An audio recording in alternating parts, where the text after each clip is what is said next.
And we live. Live, I tell you. Live. Howdy. Hello. We're Ray and Dee of Herpetology of the Apocalypse. And today, we're not doing Homestuck. We're doing instead... Da, da, da. Sweet Bro and Hello Jeff. Yeah. Probably part one. Probably part one. Probably part one, because I'm not done yet. No. I keep stuff. Yeah. Last night, Dee was telling me that she was worried about having to do this in 2 parts and stuff, and I was like, it's fine. It's fine. Like, I have too much. I don't know if I have enough, honestly. So it's probably going to be mostly you show. So we'll see how it goes. But oh no. I'm not sure that this is a fate that you wish to subject yourself to. I'll just sit here and look pretty and it'll be all fine. Yes. Oh, I forgot to scroll down. We now have like 110 pages of notes. By the way. Uh-huh. All separated out on the Herpetology website if you would ever like to see them. Well, I mean, these ones aren't uploaded on there, obviously, but you know. Okay. All right. Do you want to start with anything before I completely sure, I'll take go off the rails? Oh wait, was there anything you wanted to talk about before we got into it? No, because I've got some overarching stuff. Do you want me to do the overarching stuff first or not? No, but I am going to instead take out Here's the Frog. Not yet finished. I was working on a frog thing because of Homestuck, I've gotten very obsessed with frogs. As you will note, we now have frog. Hey, hold up your mug. Yeah, yours has all 3. I forget the name of the Japanese artist who made the grumpy frogs, but there's 3 of them. I can put that on the description. All right. Anyway, I went nuts and got some more mugs. Because why wouldn't I? Mugs. All right. All right. So, overarching, before we get to the first panel, anything you want to say about the series in general?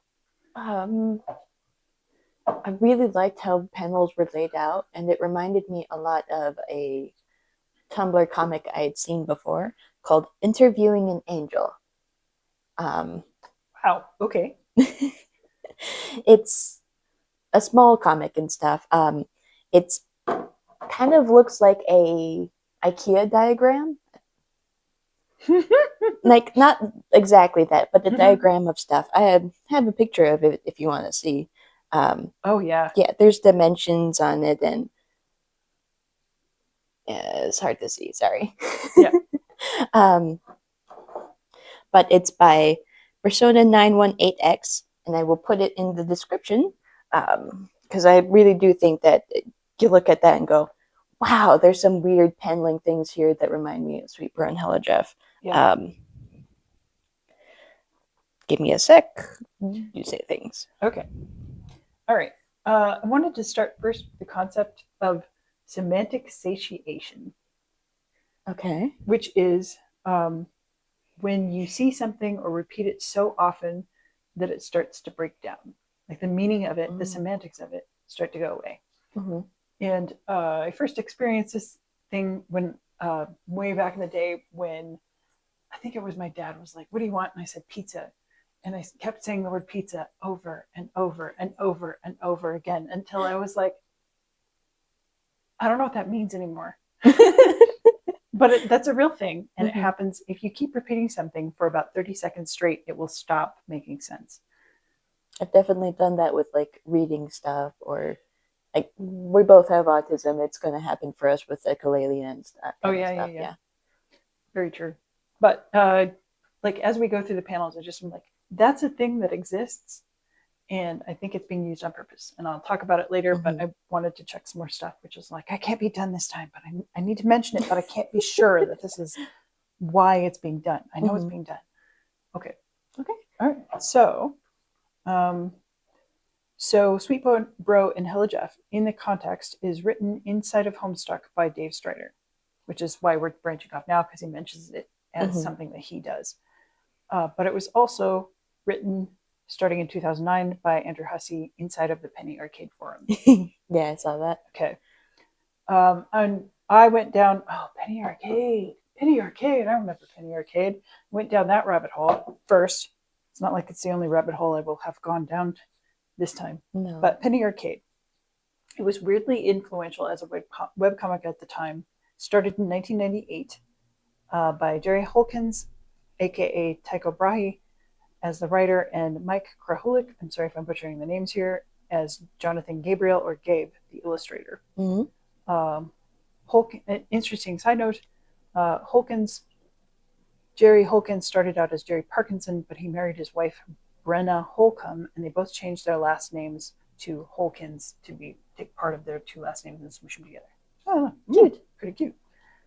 Penny Arcade, it was a kind of running video game commentary and also a commentary on various nerd pop culture things. And can I say something before you go on? Yeah. It ended up in a game called Poker Night at the Inventory twice, for the first game and the second game, I think. Yeah, both of them. It featured, I think it's Tycho as one of the poker players who are joining you and said stuff, along with, for the first game, Heavy, Max from Sam and Max, and Strong Bad.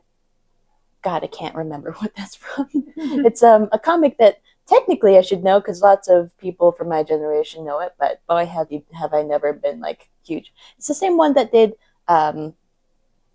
Trogdor the Dragon, which, yeah. I couldn't tell you either. It was more of a millennial thing. Like, I know some Gen Xers who are nuts about it, but I was like, that's too late for me. I can't do it.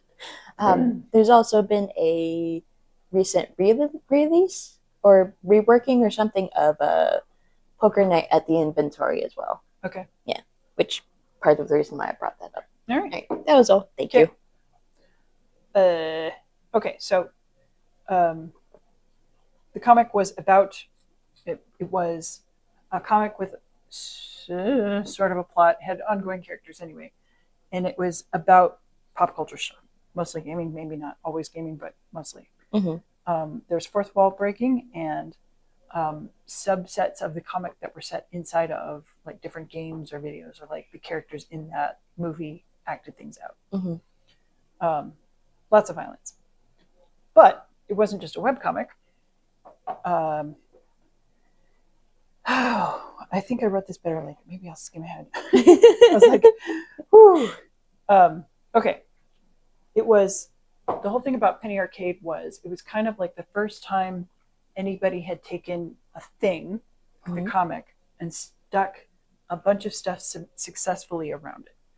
Like before that, in internet culture, like you had a thing, and it happened, and you promoted that thing. Penny Arcade happened, and suddenly it wasn't just a comic about pop culture. It was a comic about pop culture with comments about the comic at the same time. So you get a blog post and a comic, and you couldn't just read one, you had to read both. Because one without the other wasn't as funny, wasn't as relevant, didn't tell you exactly what they thought about the stuff behind the stuff. And then they opened up comments because it was a blog, and people commented on the blog, they commented on the comic, and they commented on each other's comics, or each other's comments. And then eventually that went nuts enough that they opened up forums, like news groups and whatnot, where people could have subjects of what they wanted to talk about, which may or may not be relevant to the comic.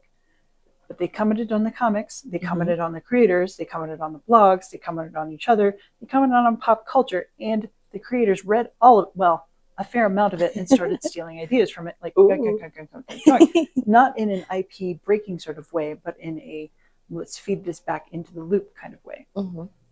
And eventually it went outside of the forums. It became like the Penny Arcade Expo, which is a huge gaming expo, and it just has been kept going on, like this huge flywheel of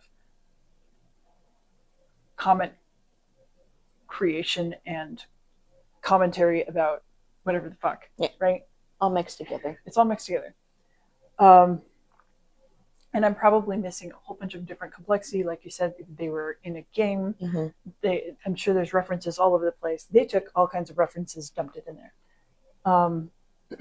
But it's probably one of the earliest systems like that that turned self-referential humor into this giant flywheel of culture that spiraled outward until it hit a stable point, which is like now it's not that relevant, but at the time it kind of just wiped everything out and sucked things into it. Which is why Andrew Hussey was on there, because that was where you went to talk about this sort of thing. Especially that was where you went if you wanted to talk about meta about this sort of thing. Okay. And there was another comic that came out about the same time-ish called Control-Alt-Delete. And like the nerd culture that I was in at that time, like 98 or so, you were either reading both of them and a couple of other ones, or you were stupid. And because I ran into them at the same time, like almost literally at the same time, I would get them confused or swap them, even though they're not the same. And they're definitely different. It's just that I was like, well, two things that I learned at the same time are the same thing. They just went in the same bucket in my head. And people would make fun of me. Because I would be like, hey, did you see that thing on? And then I would name the wrong one. Inevitably. It was almost like subconsciously I was not wanting to participate in that.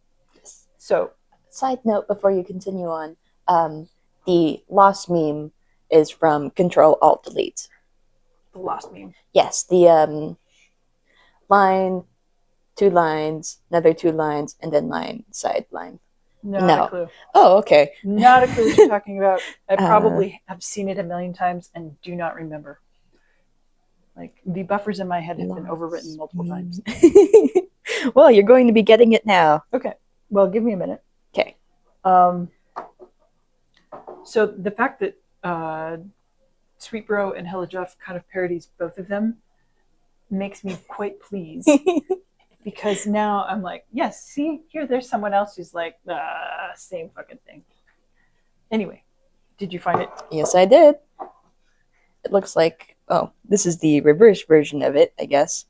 It starts with this panel, this kind of thing. It became a huge... Okay, you said it's line, and you're making references to... Yes. So I don't know what you're talking about, because I've seen that a million times. Yes. People saw this comic, made fun of it a whole bunch. Hang on a second. This is the Control-Alt-Delete comic that talks about one of the characters, his girlfriend at the time losing their baby. Yes. Okay, miscarriage comic. Yes. All right. And people made fun of it. All right. Yeah, they just made fun of it a huge bunch, whether for better or worse, probably worse.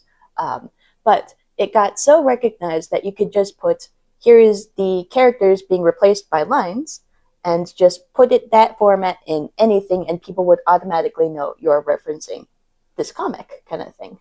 You're going to have to find me one of those, because I haven't seen those. I just saw the comic. Okay. I was not part of... I did not get that sucked into the community. I just read the comic. Okay. Here's the lines. Okay, show it to the...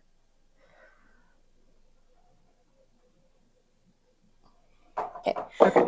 And it's referred to as the loss meme. Assumedly because of the whole miscarriage thing. But it just is this loss. You will find it be like, kind of like a Rick Astley, Rickroll thing of, hey, we're going to try and trick you into being like, wait a second, that's loss again. Yeah. Okay. Sorry. It just was like, oh wait, something that people who are from mine might know how the Control-Alt-Delete thing specifically from this. Okay. Yeah. Fair enough. Anyways, back onto yours. All right. The thing I think my thesis of what's going on with Sweetbro and Hella Jeff. Okay.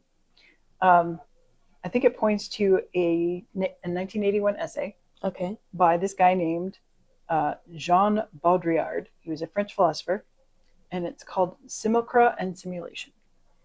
I think I've heard of that. Okay. It's about the use of symbolism in order to create a shared cultural experience and how that causes massive, massive problems. Mm. Like that. Okay.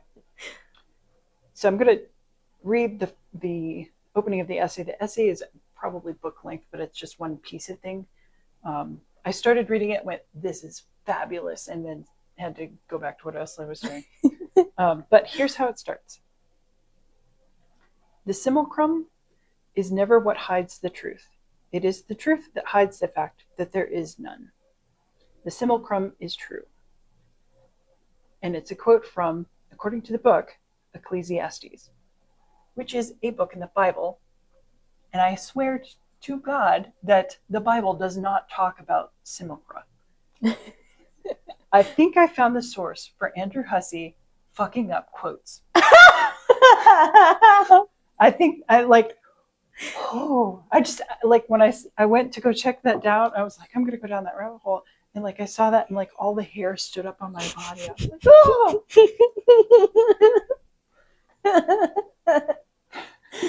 stupidest joke. Oh my God. Okay. Okay, so Ecclesiastes is kind of like the book of the Bible that says really, really cynical things. Mm-hmm. It's a lot of like short quotes for things that are supposedly wise, but they're very, very like grief filled. They're the thorns on the rose. Okay, here's an actual quote from the beginning of not the very beginning, but sort of the beginning of the essay. Today, abstraction is no longer that of the map, the double, the mirror, or the concept. Simulation is no longer that of a territory, a referential being, or a substance. It is the generation by models of a real without origin or reality, a hyperreal. The territory no longer precedes the map, nor does it survive it. It is nevertheless the map that precedes the territory, procession of simulacra. I know this is making zero sense right now. That engenders the territory, and if one must return to the fable, today it is the territory whose shreds slowly rot across the extent of the map. It is the real and not the map, whose vestiges persist here and there in the deserts that are no longer those of the empire, but ours, the desert of the real itself. Okay, so the desert of the real is from another philosopher, and I forgot to write his name down because I was like, oh, I'll remember that. It's gone. There's so many, the essay by this other guy was like, there's so many cultural things going on at any time, and they're being propagated. And this was like in the 1960s, by the way, that if you turn on the TV, there's nothing real on the TV. Even the news, you can't really tell what's news and what's fiction anymore because the news is so mixed up with cultural stuff that it's not really real.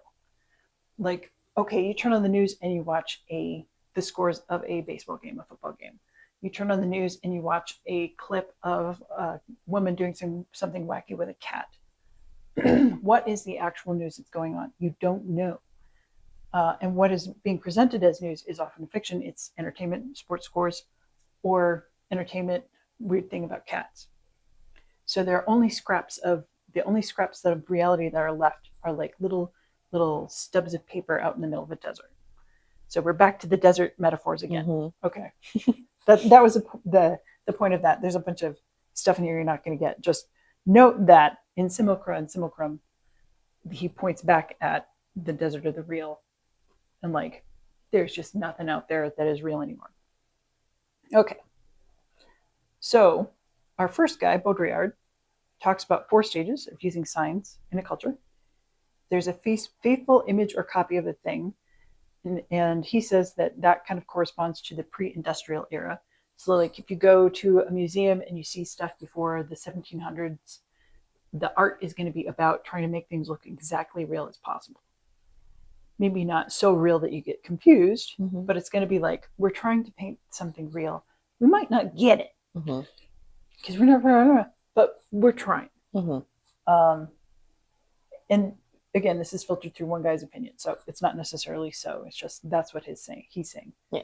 Second stage, from around the time of the Industrial Revolution and mass production starts, people come to believe that the faithful image is corrupt somehow and hints at an obscure reality that is somehow behind and warping the image. Okay. So this would be like the cheap China statuettes that were common around the industrial era times, where like the expensive ones for rich people sort of looked like real China shepherdesses, but the ones from mass production were like kind of sloughy and distorted, and like their eyes weren't painted on right because it was just like people going for paint. Yeah. Or like nowadays for dolls and stuff, you'll be like, yeah, this doll's eyes are just a little bit upwards or something like that. Kind of like that, but it gets worse. Okay. Stage 3. The sign pretends to be a faithful copy, but it's a copy with no original version. This is post-modernity and late-stage capitalism, where people are trying to go, I can magically control something because I know the true name of it. So this would be like the Bratz dolls with the mispainted eyes. You're like, it says it's a real copy of what? Of a Bratz doll, which is a real copy of what? Nobody's head's really like that. Yeah. Okay, and the fourth stage, the sign has become a pure simulacrum with no reality behind it. Signs only reflect other signs. Experiences are so fake that they are hyper-real, or in a state where fiction and reality are seamlessly blended together until there's no clear line where one ends and the other begins, like that news thing I was talking about, or like something like Santa Claus. Like, is there a Santa Claus? No, but yes, but no, but yes, but no. You know, you can't really answer that question. Do you want to jump in with anything? Because I got more. I was like, I should probably. I'm still not to number 1 yet.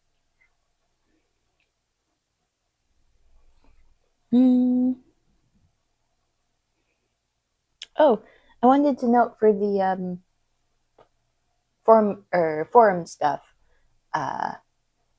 the comic that Hussey was making the original Sweet Bro and Hella Jeff off of, that was in the forum, is this one. Okay. And there you can see literally where they're both, we have a person with black hair and a goatee, and another person with blonde hair, no goatee, and the same ruffly hair. And you're like, oh my God, it's them. They're wearing the wrong clothes, but it's them. And I just was like, well, was not expecting it to be that obvious of a thing. I was thinking it was some kind of riff off of Starsky and Hutch again. So I was like, well, we've got 2 white guys and a black guy. One has black hair, the other has blondish hair. Going from there, we've seen Starsky and Hutch enough times that I was like, yes, clearly it's going to be that. But no, it's obviously just based off of this. And I was like, whack. Maybe there's like an tale, a fundamental story in our culture that involves the dark-haired one, the light-haired one, and the one of a different race, the bros. You can find it throughout the past of 3 bros. 3 bros. 2 bros and a sidekick.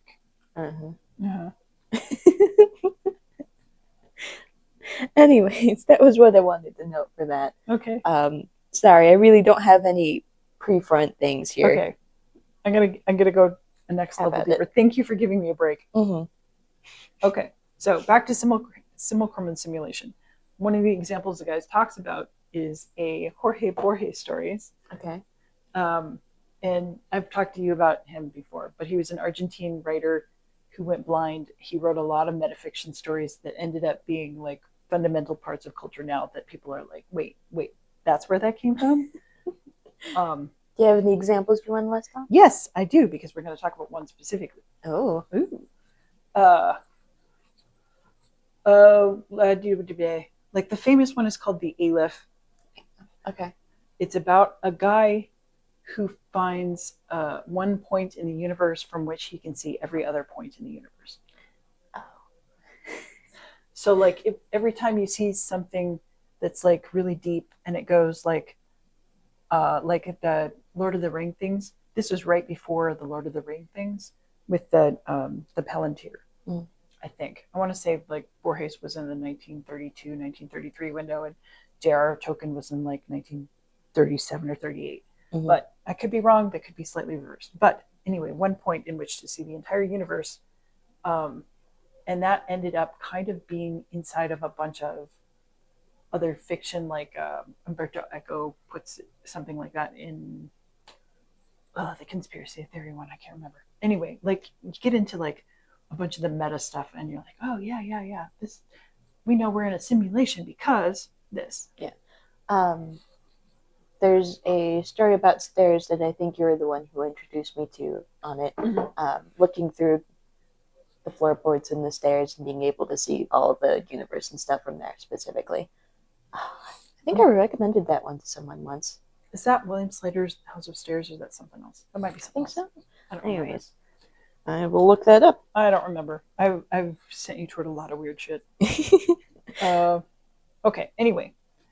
The specific Borges story that this guy mentions is called On Exactitude in Science. Mm-hmm. There is a map, and it's made exactly the same size as the empire that it depicts. Okay.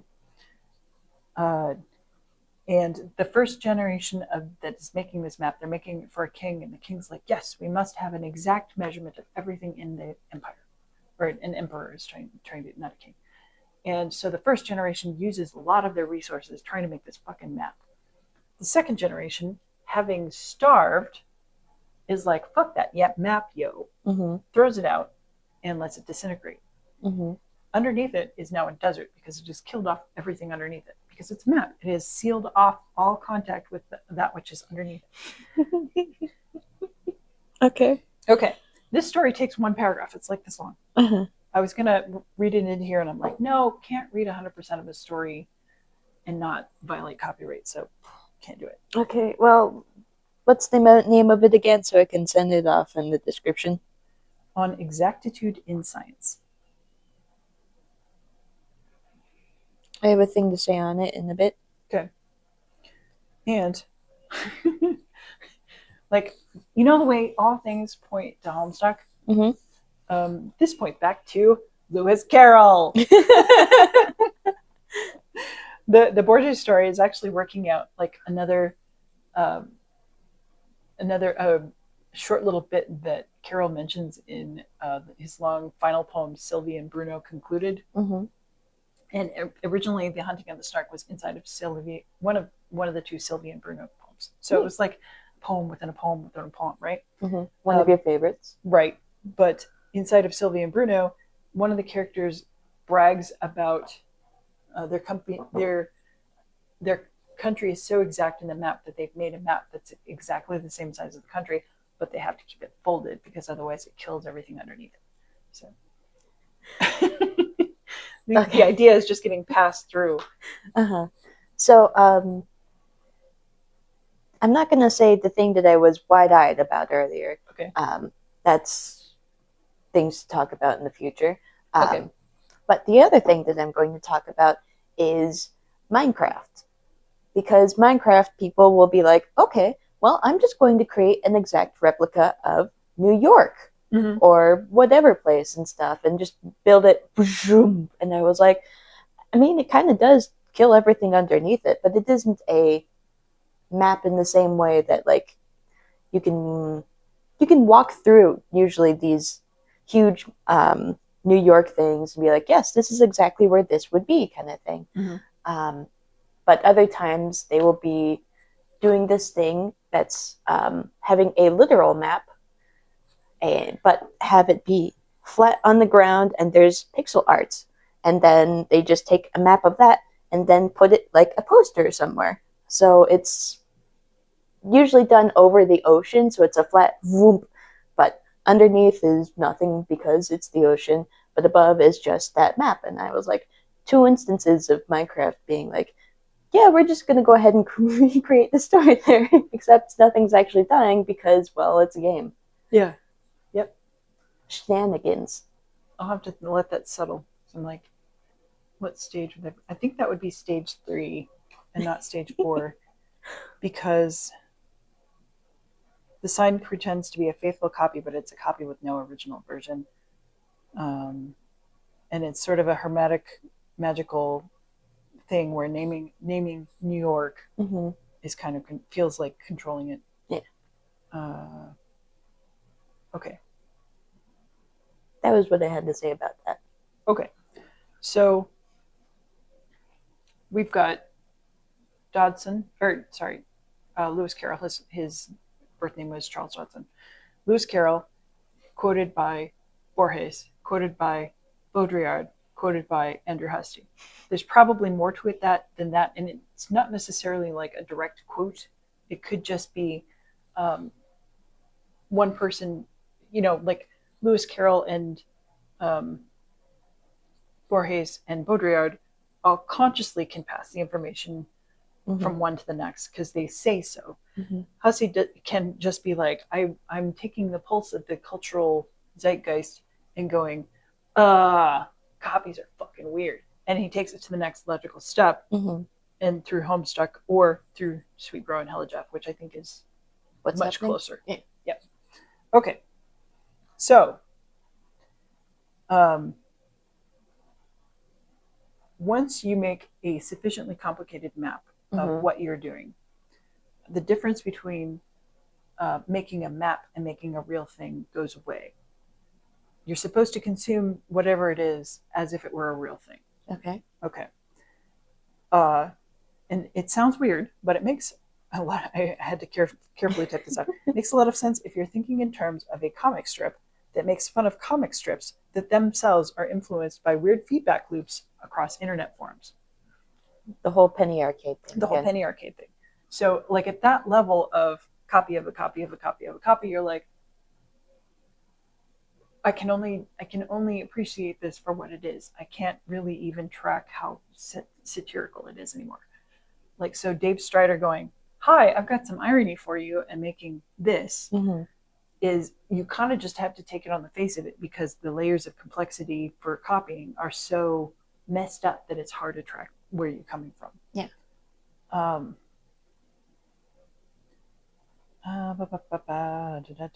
Some stuff that I'm like, I don't really think so. And another example that I thought was really cool, Disneyland. Okay, so it copies like weird, there's like a river ride that you supposedly go down. The logboat ride? It's Disneyland. Yeah. We're more familiar with Universal Studios. Yeah. Just that's it. Okay, so like Universal Studios has that New York City section that is, but you're like, is it really New York City or is it like a New York City portrayed in movies? It's probably portrayed in movies because it's Universal. Yeah, but it also has like cardboard cutouts for some of it, I think. Yeah. Yeah. You're like, so is it copying New York City or is it copying New York City? Yeah. Right.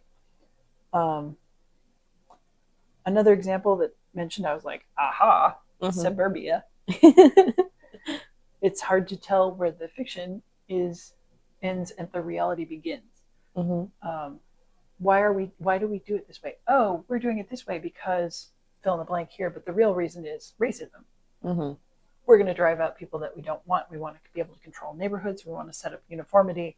We want to create a story that everybody is prosperous and safe and never will ever have to deal with those dang old gays, or whatever it is that you're trying to get rid of. It's a story, but it's also unreal. So is it really real or is it a story? Hard to say. Suburbia. Another example that I thought was cool because you introduced me to it is vaporwave,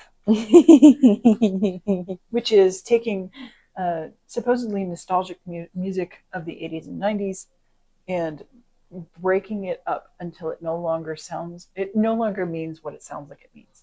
I should probably add vaporwave to the description too. Yeah. And I know you've introduced me to a couple of really good ones, like the boys are coming to get you, I think is one of them, right? I didn't realize that counts as vaporwave, but I think it does kind of, or like it's a 3 or 4 steps down the road or something.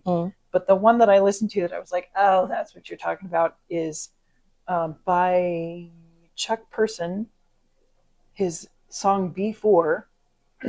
It takes a section of Lady in Red, which I know relatively well, and repeats it and repeats it and repeats it until you're like, I no longer know what this phrase means. The phrase is nobody here. And it shows a picture of a rainbow road swirling back and forth on the video for 2 minutes, and it's just the words nobody here over and over again, distorted, echoey, slowed down a bit, wah wah wah. And by the time you're done with it, you're like, what does that word mean? Yeah. Somebody mentioned the word nobody this morning, and I had to stop and go like, shit. Does that literally mean no body? There's no body there. Great. Nobody's dead. Got it. Okay. No, that's not how that works. Okay. I'm going to also add onto the description the Panasonic Blu-ray song. Oh, $99. Yeah, I mentioned that one too this morning. Oh, yeah. I don't know if that's vaporwave, but it should be. It's something related. It's related to the whole repeating it over and over until it's no longer a thing. Yeah, I'm like, it's like they took any old thing and said, here's the formula that has been used in the 80s and 90s to make bangers. And we're just going to apply it to this fucking nonsense. And you're going to be like, God damn, that actually works. Shit. I shouldn't like this. This is the stupidest fucking thing. And it's still in your head. $99. Yeah. I kind of want to add into the your house in the middle of your house as well. Yes, we're doing that. I love that. Yep, that is. I think that's pretty close to the original intent of vaporwave, because it repeats. That one's by Game Grumps, by the way. At any rate, I think probably if you know vaporwave, it's a really good way to show what semantic satiation is like, because by the time you're done, you're like, I don't fucking know what anything is. I don't know why I like music. Who am I? Okay. And then the last note before I get into the the few panels I actually got to was one of the signs that you are sucked into this sort of deep simulation thing where you're like, what is real and what is not? The hyper reality thing is the sign of something precedes its occurrence. Okay. So, like right now, the U.S. has been attacking Iran for a week, maybe 2 weeks. I forget. But before it happened, there were like all kinds of, oh yeah, let's talk about war. Let's talk about war. Let's talk about war. Let's talk about Iran. Let's talk about Iran. Let's talk about war in Iran. Ha ha ha. We would never do that. Let's talk about war in Iran. Ha ha ha. Those bastards.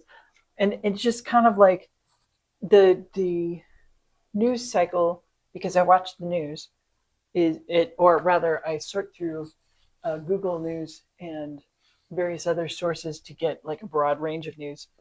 There was a lot of mention in the news cycle of all things war before it happened.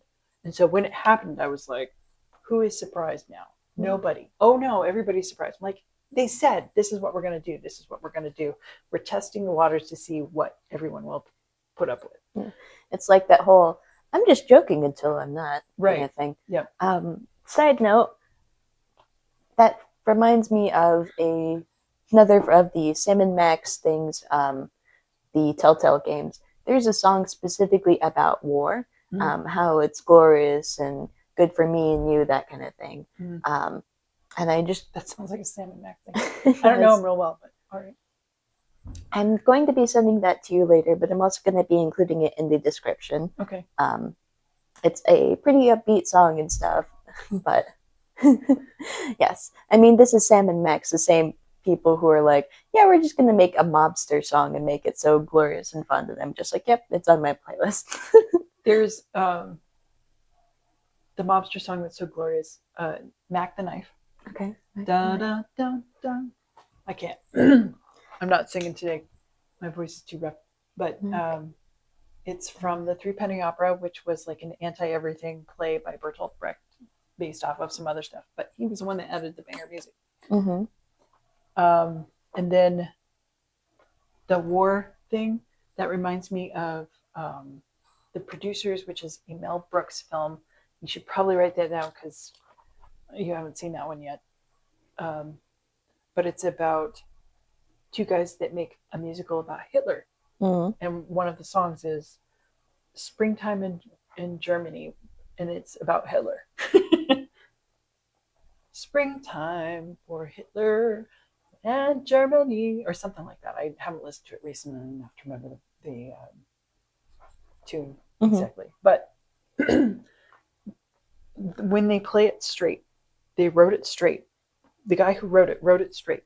They played it straight, and everybody walks out screaming and like, ah! And then they turn it into a satire, and everybody loves it. So I think we should watch The Producers. Okay. It is relevant. All right. Anyways, hey, if you want to join us on that journey, maybe watch it I don't too. know I when guess we'll get it, but we'll get to it eventually. Mm-hmm. I can't say that we'll get to it anytime soon. No. All right. Anyway, I'm trying to think. One of the signs you're in a hyper-real situation is a sign of something precedes its occurrence. I wonder if like advertising absolutely works that way. Like first you see the ads for Disney and then you do the Disney. Something to go in your back of the brain rather than be a forefront. Ooh, I should get this specific item because of this ad or something. It just leaves in the back of your head. Yeah. Yeah. I've been really grateful for ad block and stuff because I'm like, dude, I get influenced a lot. Mm-hmm. Like, Same. Like you and I have discussed that I really could just end up in a cult or something if it really ended up that way. So I'd really rather not.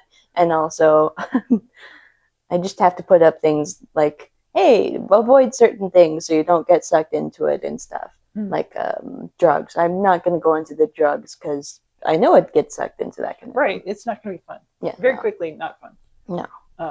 Like I'm not against people who use drugs or anything. It just really should not be for me, kind of thing. Yeah. Something that I've talked to you about is like Tumblr too. A bunch of liberals, on a site controlled by conservatives. There's a lot of divisive shit going on that I'm like, I'm pretty sure that even if everybody doing this stuff is doing it out of a genuine place, which probably is unlikely, the algorithms that support what posts float up to you are being twisted so that more divisive shit is being aimed in your general direction. Yeah. Like, sure, there's people that you follow specifically for it, but there's also, hey, here's your recommended things. Yeah. Let's see what we can throw at you, kind of thing. Here's somebody who's pissed. Mm-hmm. Being pissed gets attention. We're going to support being pissed because we want everybody to be pissed at each other and not us. Yeah. Or, we're just going to subtly make sure that this specific person's blog is just a ghost things. People can try looking them up, or it just ends up evaporating Shadow and ban. stuff. Yeah, that's the word. Yep. I was going to say something, but I probably shouldn't. All right. Well, I was like, whoo. Nope. You can tell me later. I will ask you about that later. Okay. It's just one of those things that you don't put on the internet. Mm-hmm. All right. I'm ready to go through comics. I'm up to 10 that I'm willing to talk about. After that, I'm like... So, I don't have a lot to talk about with the comics because a lot of it is spoilers. Oh, man. God, yeah, I know. I'm so sorry. Okay. I do have things to talk about, but a lot of it is talking about the actual panels themselves rather than depth stuff. Because that's what I'm like, that's what I'm looking for with you. Okay. Because you were like, look at the way the panels are laid out. And I was like, wait. I caught the big obvious ones where I'm like, this is distorted in a particular way. But I didn't really be conscious of it. I'm like, there are repetitions here. I saw repetitions. Okay. So, number 1. Okay. I am going to open my thing onto the direct panel so I can point out things specifically. Okay. The first thing is the I told you about those stairs one. This is something that will come up a lot in Homestuck specifically, but people will reference this out of Homestuck a lot. And this is its own joke in the fandom kind of thing. Like they'll recreate this specific thing and be like pointing to this and be like, yes, this one. Or I told you about those stairs, bro. It's just one of those. If you talk about this, you know what specifically it's from, kind of thing. It in itself, I was trying to make a thumbnail based off of this, and I was like, I just can't do it. I'm just not that good at this. I'm not good at fucking it up in this specific way. Because, sure, you're like, oh yeah, this weird body autonomy things, but all of the limbs and stuff make sense. They're proportion-wise, they're good. It's weird looking, yes, but proportion-wise, you're like, yes, this is an accurate arm for length and stuff, but in a silly way. And I just was like, fucking whack. This is good, but bad, but good. Yes. He's doing this on purpose to look bad, but you can look behind the layers and be like, he knows his shit. Damn you. Damn you. Kind of thing. There's repetitions, obviously. But you're like, I can still tell what that is, even when it's been shortened and squished and stuff. Yeah. Even distorted, it's still clear enough. Yes. That goes for pretty much everything on here, too. There's post-it notes, and you're like, wonder what that is that he's talking about. And you're like, wait, that comes up in later panels and stuff. And it's just whack. That was basically point being the first thing is maybe going, wah, bastard. Okay. Anyways, that's what I got. My number one. Sweet Bro falls down the stairs. Hello Jeff says that he warned Sweet Bro about stairs. So he is warning him about the event before the event. So the hyperreal stuff, again. Everything is pixelated, and it seems to point towards Sweet Bro falling down the stairs an infinite number of times. So this is a recurrence. Hey, I want to go downstairs and waste some time on my video games. Don't do it, bro. You're going to fall downstairs. I told you not to do it. So is he telling him before or after? We've established here that basically there's time fuckery and there's time fuckery going afoot and in Homestuck and then in Sweet Bro and Hello Jeff, yeah. And because I am a Lewis Carroll, Charles Dodson fan, I went, so we're going to be dealing with weird ass infinities in here too. Like, here's a representation of a time of infinity. Okay, got it. So I think it's mostly just setting things up, but all right. Number two, what you got? Number two, this is the comic that was used in the Penny Arcade Forum. Anyways, used in the Penny Arcade Forum. This is the first one, but it's also the one that like is using part of it, like right over here. Where are your pants? This is the specific thing that was used in the previous panel for this speech bubble. Where are your pants? Oh, hey, yeah. Nice. So even in posting, he did things out of whack or out of order and stuff. I did not notice that at all. I'm like, the stuff that I'm catching, I'm probably have to go through it 4 or 5 times to get even close to figuring out how the flow is. But yeah, and he has a wire coming out of the controller, and it goes off into the thing, and you're like, everything else pretty much is inside the bubbles. Like that's still just in little bubbles, still inside the comic, but the wire itself is just like off into its own shenanigans and stuff. And I just was like, oh god, there's gonna be weird shit like that all the time, isn't there? Also, on the 4th panel, the speech bubble is for the 4th panel is in the 3rd panel. So when I mentioned the whole interviewing angels thing, I really am just being like, this isn't exact, but boy howdy is it going to be similar in weird paneling things. Okay, I'm not that far yet in the discussion because I'm like, I I did not pay attention to that level thing. Glad you're doing it. Okay. Hella Jeff has no pants because he was banging Sweet Bro's mom. I think this points back to the crude joke of, yeah, I fucked your mom. Mm-hmm. And so, like, when guys are talking to each other, they'll often be like, something, something, something. Oh, yeah, well, I fucked your mom. And now here we're seeing a literal representation of it. It's not comfortable. No. It's not funny. No. And there's no real end to it. Mm-hmm. So what this one does is it breaks apart, I think, the difference between two, like it's supposedly the same, but the media Mm-hmm. affects how the message comes across. Mm-hmm. So like a verbal joke can be funny, even though it depicts something similar. The comic panels, a comic is different, and seeing it is different, and it's not funny. Mm-hmm. And but I've seen a ton of stuff like that that's really awful humor that is supposed to come off as funny. Mm-hmm. So it's it's kind of like the difference between I forget where I saw this, but the difference between Home Alone, the violence in Home Alone made to look funny, and the violence in the Saw movies, ContraPoints, that's what it was. I'm talking about ContraPoints. There's a ContraPoints video. Would you write that down? Because I really should cite my source there. There's recent ContraPoints video about violence in the Saw movies and how the violence in the Saw movies, at least everything before number 10, was there to make you feel uncomfortable, which is much more like this comic than the violence in Home Alone, which was supposed to make you feel like buying something. Oh God, it's the whole satirical springtime in Germany thing. Yes. When it's serious, it's one thing. When it's satire, the other. Yes. Okay. Would also like to note there was a Tumblr post that I saw that was a woman who was trying to discuss with teenage boys, because she was a teacher and stuff, about the whole I'm going to draw dicks on things, and was trying to get to the base element of why they liked drawing dicks on things. Yeah.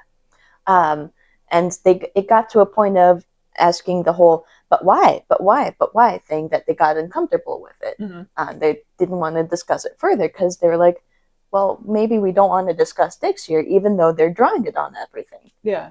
It's funny when I draw a dick on something, but it's not funny when you ask me why I drew the dick. Yeah. Or like being like, hey, let's flip this on its head and draw vaginas everywhere. They're like, no, that's uncomfortable, kind of thing. Yeah. So why is one acceptable and the other not? Why does this mean something different? What is encoded there? Yeah. Sadly, I don't think I'll be able to find that Tumblr post. Yeah, no, but I remember discussing that with you back in the day. Anyways, anyway, that's what we had on that. Oh, also, it should be noted that the in this specific comic that he's like, yeah, I fucked your mom, and then it's like, and now you are banging her, kind of thing. Yeah. We've gone from insults to incest. Lol. Wow, isn't it so funny? Kind of thing. Yeah, no, it's just uncomfortable. No, it wasn't. It wasn't funny in the first place. Anyway, number 3. Ready? Number 3. What you got? So this is a jelly pouring thing. I don't have much on the actual comic here. It's very short. Yes, but I did want to say that there used to be these peanut butter and jelly squeeze bottles that were so gross. I've never had one of those, not in conscious memory, but I remember looking at those and seeing the two colors clashing against each other and being like, I'm sure that tastes awful, but boy howdy is it visually wonderful, kind of thing. I bought one for you. You don't remember it because like the jelly tasted like the essence of staleness, and the peanut butter was smushy, and it was just like a bad texture. Like over warm peanut butter that's not quite warm enough to be a sauce. It's just like, and I think one of like after the first time you squished out, and you're like, this tastes odd. The second time it makes a noise, and you're like, oh, this is like poop. We're done. We're out. I don't think we finished it. No. That reminds me of us being like, no on so many other things like watermelon syrup. That was so gross. I tried to make homemade watermelon syrup by pureeing watermelon and boiling it down. And it turns out cooked watermelon tastes like tomatoes. So it was sugary tomato sauce by the time we were done. I mean, you don't like watermelon in the first place, but I also remember being grossed out about it. And that was one of the reasons I don't like watermelon. Really? Yes. I thought it was the whole me eating watermelon so much. Okay. No.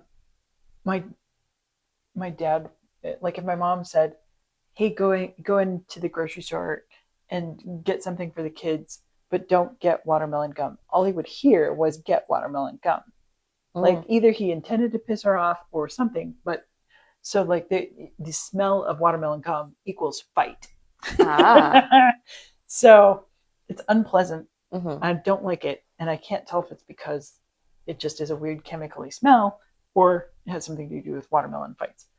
That's where that started as a kid, but I ate real watermelon easily until after that whole watermelon syrup thing, and at that point I was like, I can't untaste that. Neat. I mean, in a gross way? Yeah, but it's neat to see how brains work on that. We also tried bacon syrup as well, and disliked that, but not so than the watermelon syrup. Okay, so the bacon syrup was something that we bought, and it tasted terrible because the people who made it were terrible. Okay. But I'm still not willing to give up on the whole idea of bacon syrup. That might be kind of fun stuff. All right, well, we can put that in the project list for eventually, I guess. We'll write that down for us specifically and not for notes. We might have to try it on camera though. Project. I mean, come on. Just think like a beautiful vanilla cupcake with white frosting on top and a little bit of bacon syrup and then maybe some little bacon bits on top. You know, I made a back in the day weird recipes for cupcakes and stuff, and I think one of them was very similar to that. Okay. Anyways, that's what I had on that specific panel. Did you have anything you wanted to talk about? Okay. Sweet Bro puts jelly on the hot god, not the hot dog. Oh. Hello Jeff asks how high you have to be to do that. So, how high, not whoo, but how high, literally how high do you have to be to put something on top of God?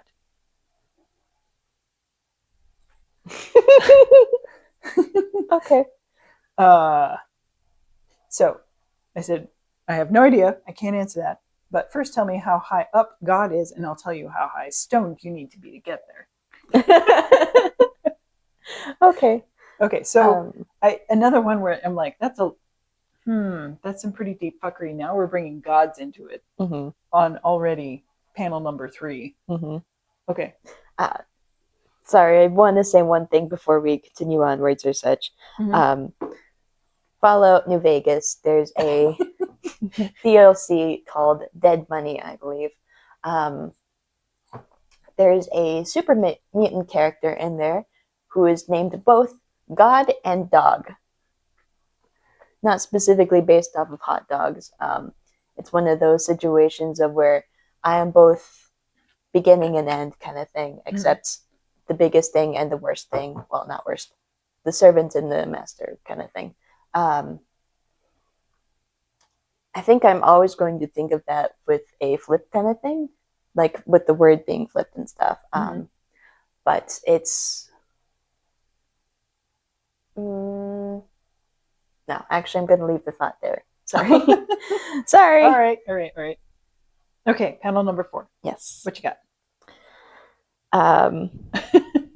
This is the actual panel that made me first originally think of the whole interviewing with an angel thing. Specifically because of this. There's a panel of him looking outside the window, and he is squared around himself, but he is also looking out of the window that is outside of that panel. So it was paneled last minute in a way. There's a completely different video that I could not find of where a person is walking down the street and is assumedly an angel or something, but everything that they look at is annotated and stuff, similar to the way that Interview with an Angel is. But it's also got little squares around things that the person looks at, kind of similar to this. And I was like, this is almost angelic in the way that it's fake, kind of thing, for both this specific panel and the video I was talking about. Okay. So I haven't seen it, but okay. I will try looking again and seeing if I can find it. But this is going to be like the longest list of references. It's big. Okay. So, can I talk about it, or are you done? Have at it. All right. So, in panel 4, or comic 4, it starts out with Obama and an arrow going downward for the economy. Obama became president in 2009 after the 2008 depression during George W. Bush's presidency, and people said the economy was going to crash even further because a black dude was in charge of it. So, inside of the comic, we are after 4/13/2009, because Dave Strider posted this stuff beforehand. I don't know when Dave would have posted this one, but it was presumably in after January 21st, which is when Obama took over. Just to place that in time. Sweet Bro is about to go downstairs with his game. I was like, holy shit, he's going to fall. But instead, he's interrupted by a squirrel stealing his game. Hella Jeff apparently remembers all the times that Sweet Bro fell down the stairs, because you've got all those little bits of stairs. And sees that the squirrel has pretty blue eyes. And as Sweet Bro is chasing the squirrel around like he's in a Tom and Jerry cartoon. And I had trouble with this. I don't know. I think I'm missing this one, kind of what the reason behind it is, or like what mental tool are we setting down to introduce people to the next tool, to the next tool, to the next tool. Like the comic with the mom introduces like, here's the difference between media and message. And like the third one is about let's talk about gods, and let's talk about how to interpret information. And this one is almost like interrupting fate, but I can't get any further than that, like on a meta level. No, I think you're right about the whole interrupting fate, because this is definitely hey, you were expecting this specific thing to happen again, the reoccurrence stuff, but we are going to obviously interrupt that and change the way that things go. I can't talk further about that. Okay. All right, but point being, I think you're on the right track for that. I feel like I'm missing the meta reference there. Like on a story level, like if you go like, oh yeah, Hussey has said if you don't get Sweet Bro and Hella Jeff, then you don't really get Homestuck. So I feel like I can follow it on a plot level where like we're introducing basically the suburbs, the repetition, the torture of trying to deal with fucking this awful cultural stuff. And then there's a break, and the break is that squirrel. Okay, I get that. I can follow that. Or whatever the break is in Homestuck. But anyway, I can follow that along. But I'm like, what does it mean? What tools are we learning here? I don't know. I couldn't tell you. Okay. And I'm ready to move on to 5 whenever you are. Okay. On to 5.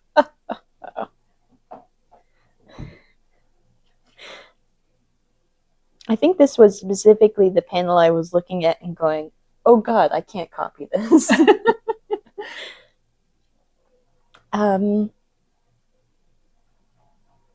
really can't say anything on this one, actually. Okay, thank you. Sweet Bro and Hella Jeff both get the hot new game buzzing about and hug to celebrate. In context, this is a comic made by Dave Strider inside the game, who says he won't play the game that he got, Esper. The ironic fake enthusiasm between the two is played with such dedication that it's an authentic moment of connection. So I went like, okay, so on the plot level, this is the part of the story where Esper gets introduced. And we start looping back around to does Dave really want to play the game or not? We don't know. There's so many irony levels. Yeah, there's so many irony levels here. We can only say that, like, yes, he actually does want to play the game on some level. Mm-hmm. Maybe that will end up being negated out, but he wants to play the game. Some kind of connection. Yeah. Yeah.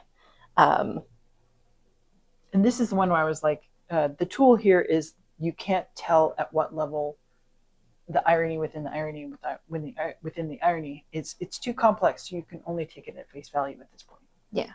In this case, a hug. Great. It's a hug. Yeah. It's not having sex with your mom. It's a hug, bro. Yeah. Okay. You good to go on to the next one? Yep.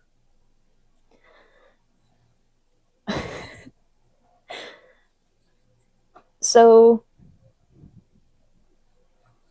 there's some weird superimposing things, like going to opacity layer stuff.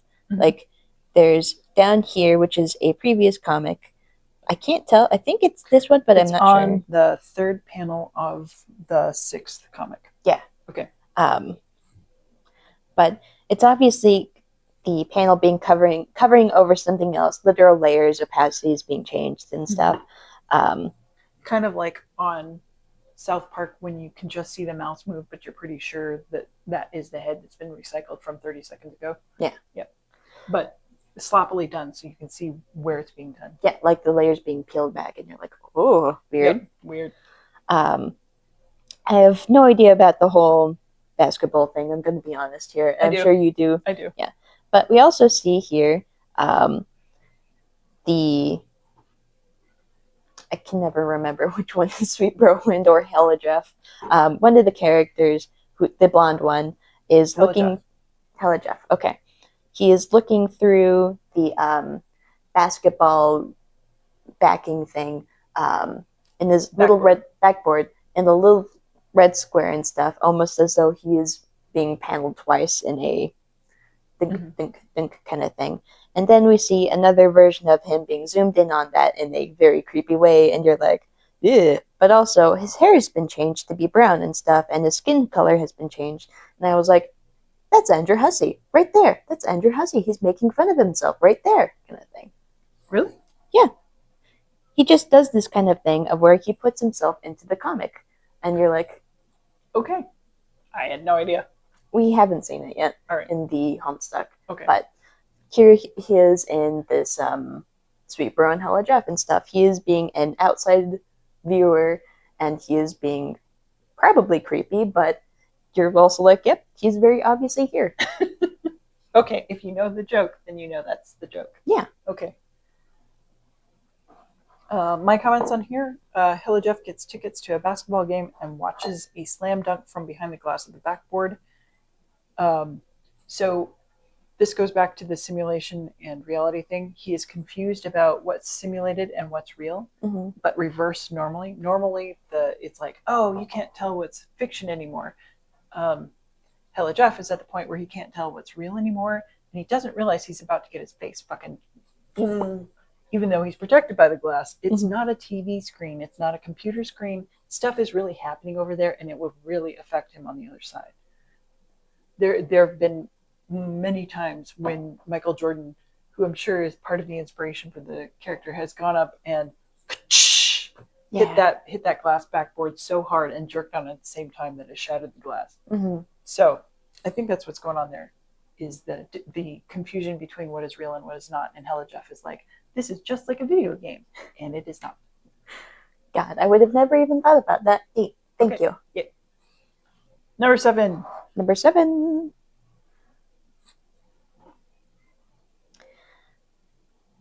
Oh no, I can't remember what that is now. What? Do you want me to talk while you look stuff up? No, but I'm going to write a note for myself later. Okay.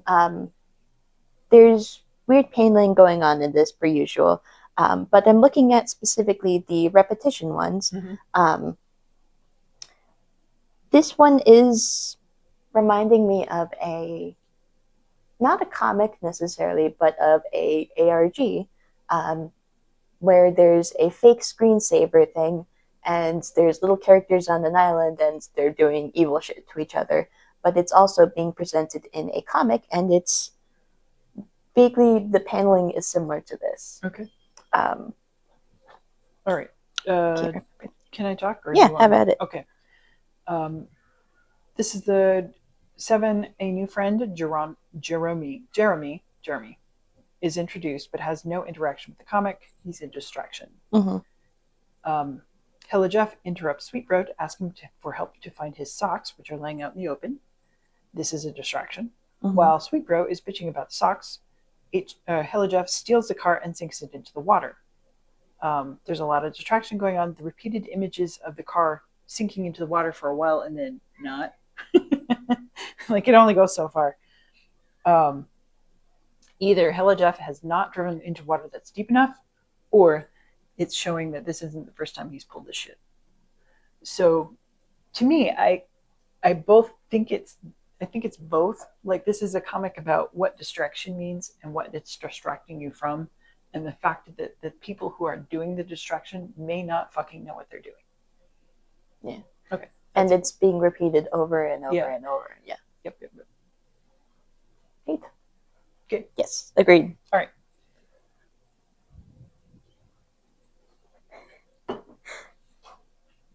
Next panel. This one involves the angles thing. Once again, back to the angels. Angels? Angel angles. Gods and dogs and angel angles. Yes. Okay. Lots of math involved with the angels and stuff. Yep. I'm sure you have more information on that specifically because Christianists, or Christian in the past and stuff. Angels and angels. I'll think about it. Or math specifically with angels. There's not a lot of fiction I've seen that uses specifically math with Christianity and stuff. Most I've seen with it has been like in fan fiction, surprisingly. Specifically, there's been a supernatural fanfic, but it was only mentioned briefly in the beginning, how the creation of the world needed math to be able to exist and stuff. Oh man, that's opening a can of worms right there.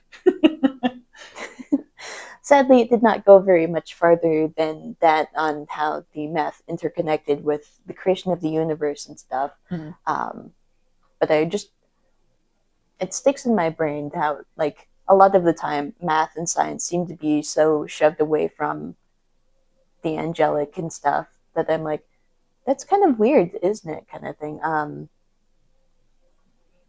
So I guess my brain is in the opposite direction of, but no, these two things must be together, which is why I keep mentioning the whole interview with an angel thing. Okay. To speak about the angles and the math and Christianity and science.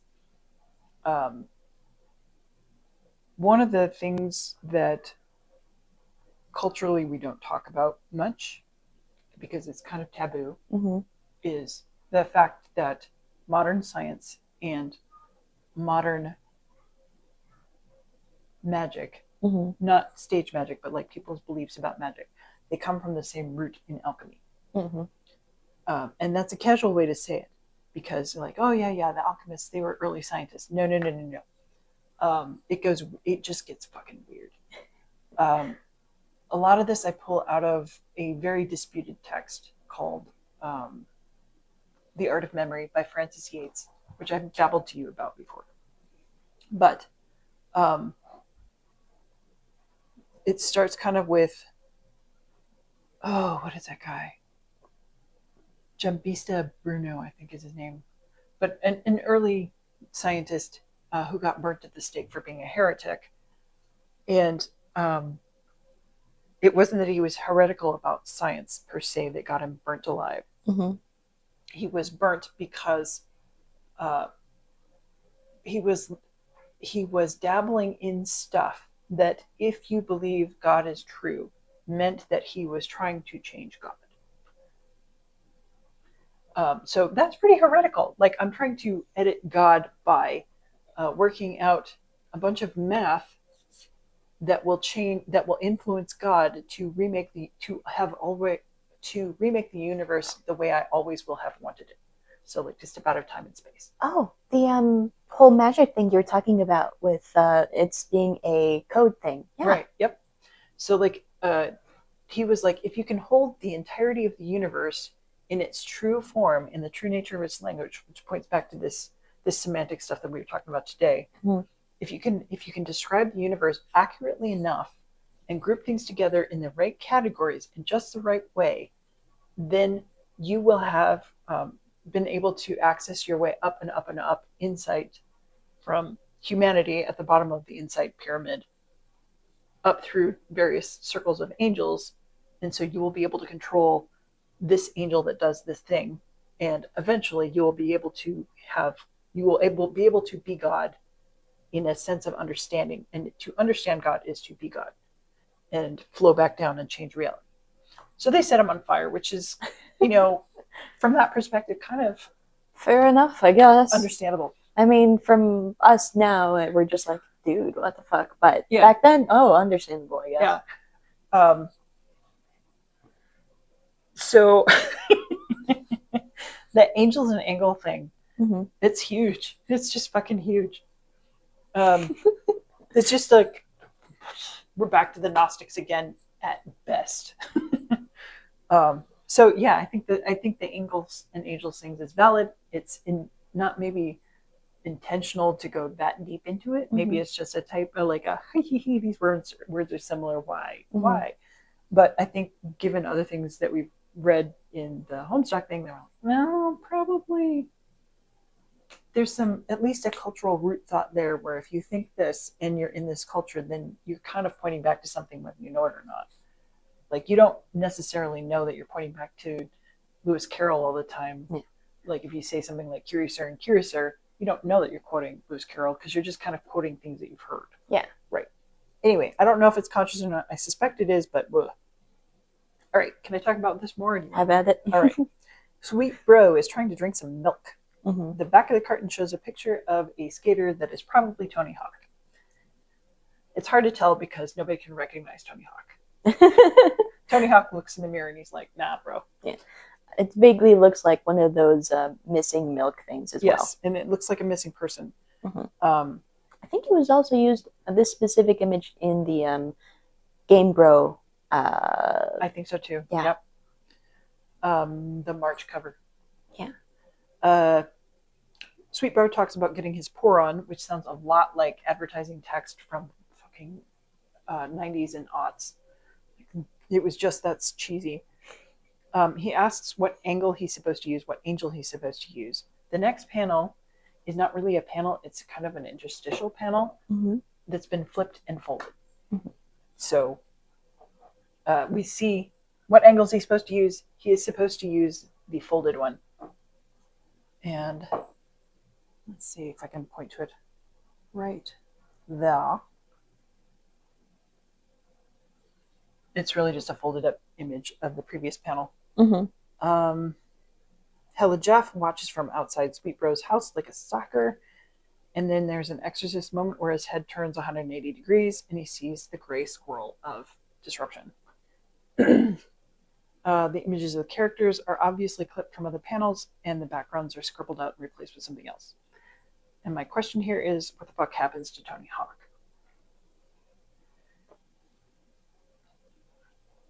So I have no answer to that. Yeah, I think this is the one that's like pointing towards like strange geometries. Like anytime I see something that says something about folding or math in reference to any kind of like metafiction type stuff, I'm like, oh, it's Cthulhu. But Cthulhu isn't the only thing that used strange geometries. Like the Hermetic magic used a ton of strange geometries with the angel stuff and trying to become God by understanding the universe. Shenanigans. The phrase that points to that, and we've discussed this before, is as above, so below. So if you understand reality at a deep level, you will be able to influence God. That's what magic is. That's what Hermetic magic is. Anyway, moving on. Number 9.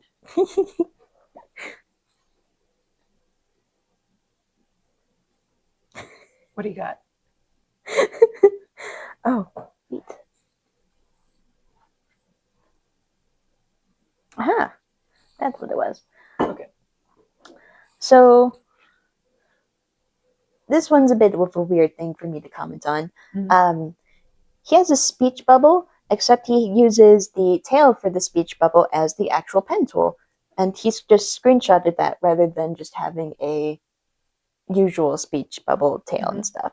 And I just thought that was the neatest thing to be like, I'm going to mess with the very fabric of making comics here, of making speech bubbles and pointing out how weird it is and stuff. I just was like, fabulous. I didn't even notice. Yeah. It's something I was noticing because there's a YouTube Shorts person I watch who will do speech bubbles and be like, here's how to mess with them, and be like, if you want creature speaking from the book or the lake itself speaking to you in its mind, here's, well, you could do like drips and stuff, or you could change how the words are reflected and that kind of thing. Yeah, I'll add that to the description. Yeah, because I want to watch that, or at least part of it. Okay. Wow, that is a list. It sure is. Okay. All right. Do you have more stuff on there or no? You just speak. Okay, because I'm pretty sure you do. Comic 9. This is the point where I went, it's like an AI is procedurally generating comics at this point and doing it badly. Even though I knew that was not the case, because 2009, that's AI wasn't that smart. Yeah. But the whole copy, imperfect copy of a copy of a copy of a copy, I think is what I was getting at. But this is a part where I was like, wait, this is fucking deeper than I think. Yeah, time to go back, start all over again, read through. Time to go back, start all over again, read through. Sweet Bro compliments Hella Jeff on pulling some stunts. Hella Jeff says he could tell Sweet Bro how he did the stunts, but then he'd have to kill him. And Sweet Bro replies, God damn. And the word God is on one line and damn is on the other. And in two different fonts. Or with two different font effects. Now, I looked at that and I went, what's going on here? Wait a minute, where the fuck is Tony Hawk? And my brain goes, Tony Hawk is in that comic. Because in the one before, they talk about stunts. And this one, they're talking about stunts again. So Tony Hawk is gone. Where the fuck is Tony Hawk? Tony Hawk is in the game within a game within a game. He's inside of whatever game they're playing at that particular moment. Because if they were doing basketball, which is a game that comes up kind of late. Well, if they were doing basketball, then they wouldn't call it stunts. It's skateboarding has stunts and tricks, right? So there's skateboarding going on. Where did Tony Hawk go? He was missing. He is now inside of the thing that's inside of the thing that's inside of the thing. So I think this comic ends up pointing back to itself and certain godlike capabilities that are probably spoilers, and I don't get to find out about until later. Meh. Anyway, that was what I had on it. Okay, so the God speech bubble is a literal bubble. Oh my gosh, like a soap bubble. All right. And then the dam is a desert. Oh, I thought that was just an effect for shininess. I mean, it could be technically done that way, but it is meant to be the desert a desert. Of the real. We have glimpsed the desert of the real within the illusion of the comic. Also, what amuses me here is this here looks to be copy and pasted from here. In the dark section, copy pasted the face directly from above to below. The Hella Jeff face from above to below. You can tell because the mouth looks like a wishbone. Yeah. And also there's words that have been scribbled out and include the word you, which is mentioned above in the I would kill you part thing. But the eyes have been completely unhooded from above. But there's also the fact that it's the whole above, so below kind of thing, I feel. But there's also this panel here being copy and pasted down here, and I was like, that is some ARG horror shit going on there. Zoom out a little bit so I can describe it for people listening. Zoom out some more. Okay, so there are 3 rows on number 9, and it looks like all 3 rows have been copied exactly from 1 to 2 to 3. And the changes in 1 to 2 to 3 come from putting things over top of 2 and then over top of 3. So on the Hella Jeff is copied all the way down, and he is erased progressively. And Sweet Bro, in the first row, he shows up in the first column, he shows up in all 3 rows, and in the last column, he only shows up in the first and the second. He's completely blacked out in the third, and in the second one is the ARG shit that you just mentioned. Okay. And then ARG looking thing. Hard to see on the here. Like you can cool. look at. No, yeah. I would not have looked at. I didn't even notice that. Yeah. Not a clue. Also to note the so we have that, but he's sinking lower and lower down. The bottoms of the panels are rising. Yes. As it were. Compression. It's the backgrounds. Things are sinking, going down, down, down, down, mm-hmm. deeper and deeper. It really is that deep, TM. Anyway, that's what we have on that panel. Thank you for listening. Wait. I have number 10. Okay, have at it. All right. Do you want to go to the next number one? 10. Right. Number 10. Hella Jeff dreams of watching a basketball game. He has lost both arms. I went, oh shit. I went back to see if everybody had arms in the previous panels. Mm-hmm. There's a couple where one person is missing one arm or the other, but not like both arms. So now we've started to meld into Homestuck territory. Yep. Anyway, in the dream, Hell Jeff calls Sweet Bro into his dream to measure how high the basketball star is jumping. Mm-hmm. Sweet Bro can't figure out how to use a ruler to point up. He can only point across. They fight over the ruler, and the ruler doubles in length, but they get no closer to measuring how high the basketball star can jump. Mm-hmm. This I think kind of points back to a classic paradox, Zeno's paradox, where there's different ways to phrase it, but like a dude fires an arrow at a target, the arrow, in half the time, the arrow flies half the distance. And half the remaining time, the arrow flies the remaining half of the distance. And when does the arrow reach its target? And if you put up with the bullshit in the paradox, you never reach the target because you always have half the remaining distance to go. Mm-hmm. And it gets dragged out in that paradox gets dragged out in a lot of ways, and a lot of people fight with it. Mm-hmm. It's not that common sense can't tell you that eventually you hit the fucking target. Yeah. It's how you prove that the arrow actually hits the target that's a problem. Mm-hmm. You can't prove that it ever gets there if you accept the terms of how the paradox is phrased. Mm-hmm. Which is why it's a famous paradox. So to me, I'm going like, this panel talks about the rules of how you do things and how subjective the rules of how you do things are. How do you measure things? You use a tape measure. How do you measure something with a tape measure? First, you stretch out your tape measure. It's like this. Mm-hmm. Then what? You measure it. Okay, but how do you do that? You stretch out your tape measure. The tape measure gets longer, but he's still not aiming in the right direction. Mm-hmm. So anyway, I think that's a metaphor thing there. The word balloons, where they fight over how to measure the distance, become fractal. Mm-hmm. So they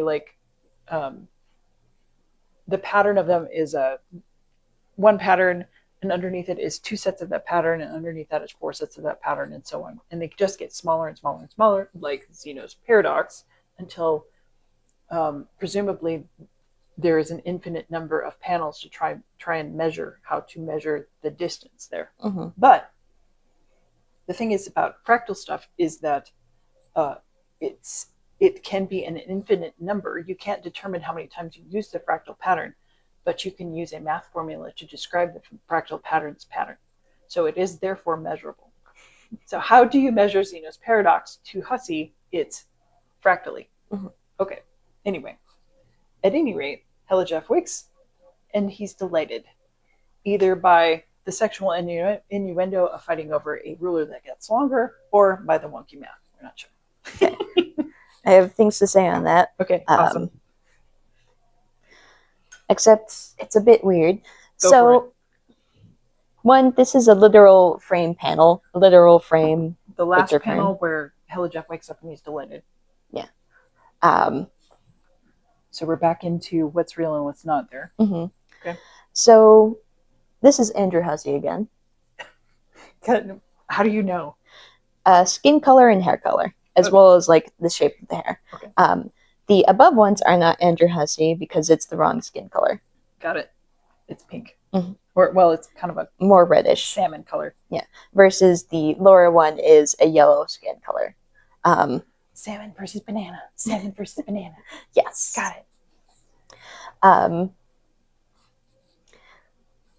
Oh God, I realized another thing I'm not allowed to tell you about.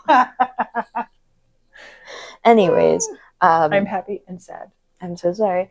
Anyways, so the dreaming thing I wanted to talk about, specifically because of Undertale. Ooh, neat. So, Undertale, as probably people who aren't in the know won't know, I guess.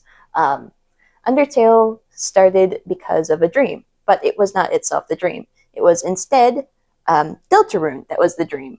And the creator of Undertale was like, I can't make Deltarune. I have to make Undertale first because Deltarune is too complex for me to do first because I don't have the skills for it. So he made Undertale.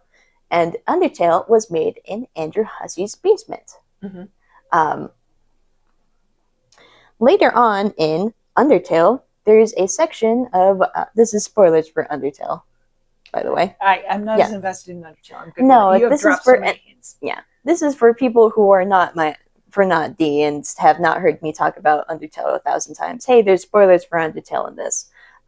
In the genocide route, you get to a point where you are facing Sans, and you're going to be fighting him, and there's a point of where you can be like, yeah, I'll accept your mercy and stuff, and he stabs you instead, and gets dunked on. So he says the words, get dunked on and stuff.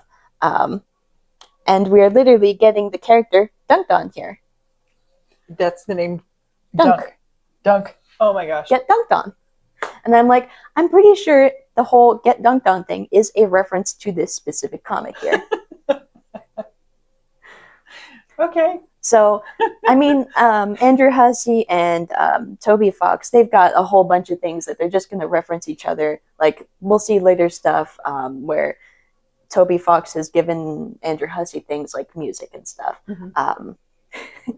But I just was not realizing how many obvious things were connected together and stuff. And I was like, at least likely are connected. Connected and stuff. So I just was like, neat kind of thing. Mm-hmm. That is what I have to say on that, because I'm not going to talk about any of the paneling stuff, because you talked about the freckle stuff. Okay, so you're seeing that too? Yes. Okay. All right. So I'm going to pitch this. I haven't gone through the rest of I've read the comics twice, at least. Mm-hmm. And, but I haven't gone through at this level of detail with all of them. This is the last one that I did that. But there's something I want to throw down to see if I'm right or not as I work through the comics. Okay, so the question here for me, if we're talking about simulation and Simulacra or something similar, whether or not it's a direct reference or just a cultural thing, this is the problem that he's focusing on. If we're focusing on how fake shit is now, and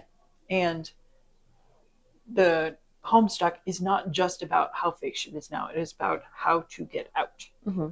Then how to get out is probably coded into this too. Mm-hmm. And so I'm thinking techniques like semantic satiation are involved, where you're just the meaning of the bullshit is repeated and repeated and repeated until you stop believing the narrative about the thing and start going, I don't even know what that means anymore. I don't know why advertising was ever supposed to sound cool. Get your pour on. What the fuck? At the time, we were just yeah. And that's just the ad. That's what it does. Yeah. But now we're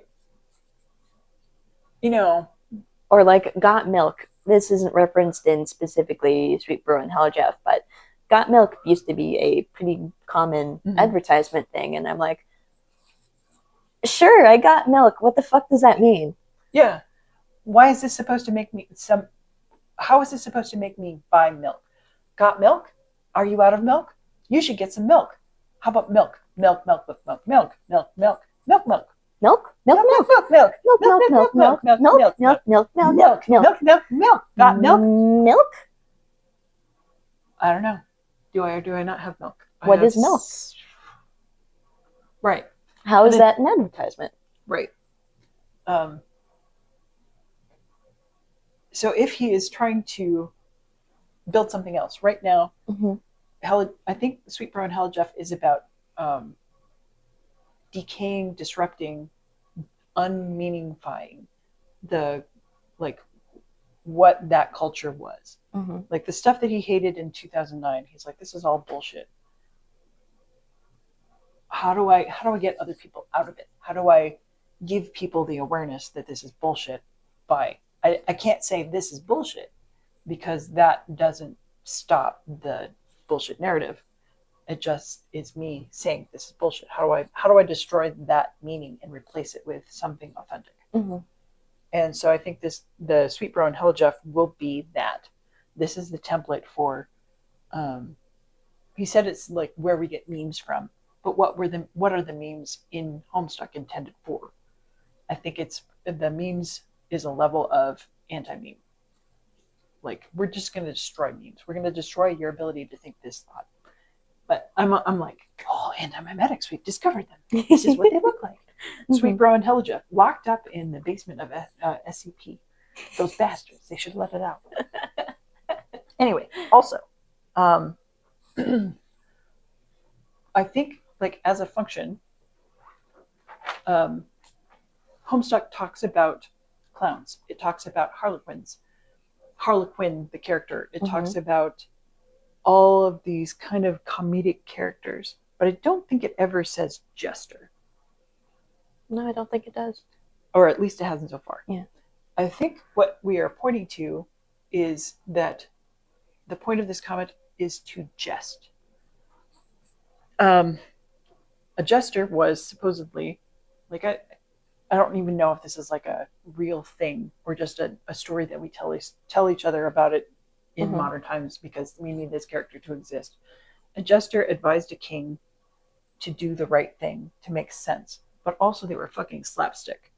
And they had all kinds of traditional jokes like the Sassacre shit. And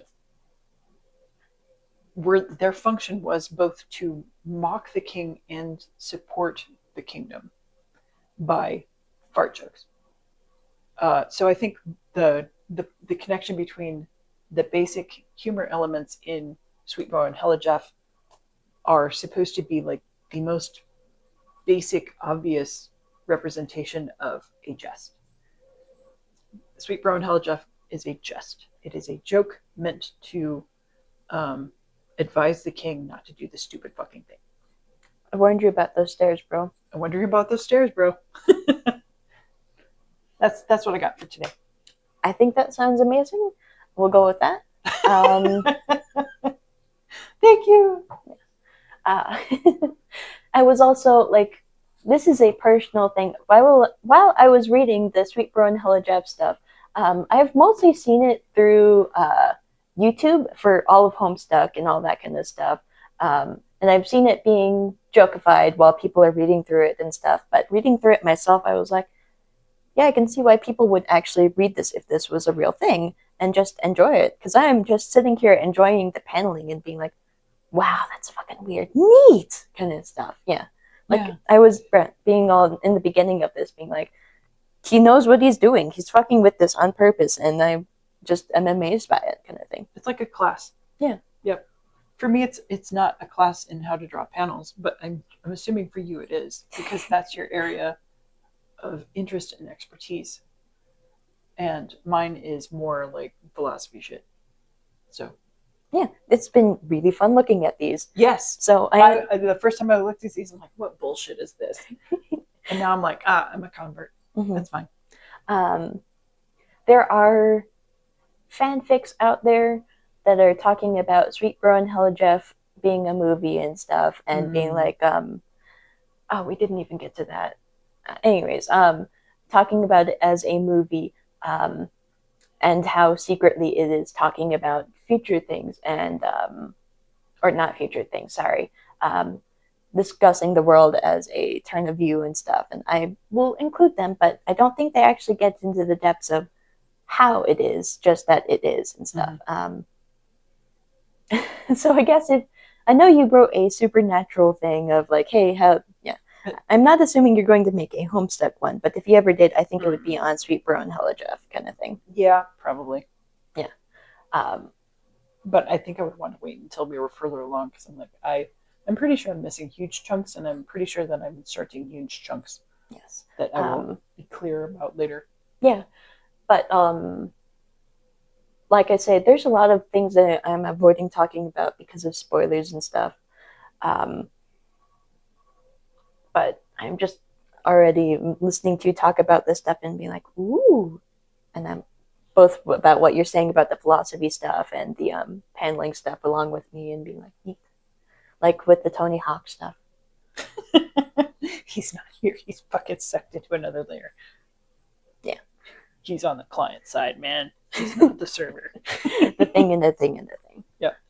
Anyways, the only other thing I had that I wanted to talk about today is the little GIF Sweet Bro and Hella Jeff movie thing. Specifically, the person who made the song for it. I have to actually open my notes up for this. I'm not there yet. Oh, okay. Like, I've read it. I know what you're talking about, but I haven't looked at it deeply. Yeah. I just wanted to talk about who the person made the music on was. Mighty Moose apparently did album arts, which I can't find out which specific album arts. It just is lost in the fandom, I guess. But they made a song that's a parody of A Friend Like Me called Crew Like Mine, which is a Midnight Crew one. We can't look at that right now because it has spoilers, but eventually, yeah, I know. We'll send it over to you eventually. But apparently, I was looking at that and found out that there used to be this website called Tindeck that used to hold fan songs, VA work, and other vocal things, but has now been erased from the internet. I will be looking further into that because I think there will be cool things to shove at you with that. Okay. But that is what I have on that so far. As a teaser for next time. Teaser for next time, since we're doing this in 2 parts. Yep. Well, anything else you want to say yourself? No, I'm talked out. Fair enough. Well, then, thank you for joining us. We'll see you in part 2, I guess. Yeah, that's what we got. All right. Eat us next time.